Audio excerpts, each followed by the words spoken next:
Well, I was working at Musicians Institute at the time, and they had a referral service. And so one of Michael's people called and asked them to send down two candidates to audition, and I was one of them.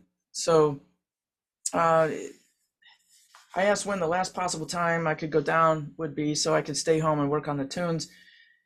And as I recall, it was 2 or 3 days, and I just canceled everything and started learning his music. And then when I went into audition, I was surprised because there was no band. It was just me and a video camera. And the only guidance I was given was to play some funky rhythm because although I'm known as the one that played the Beat It solo, that's just 16 bars in a 2.5 hour show. So groove was number one.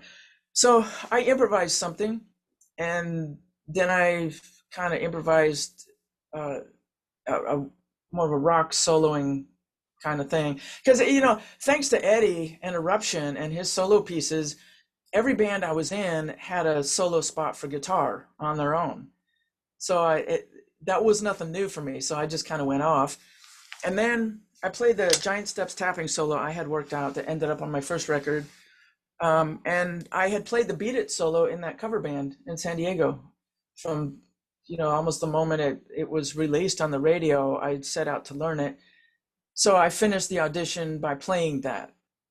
And 20 years later, somebody was making a documentary on female players, and they contacted his guy that did the original video shoot of the auditions.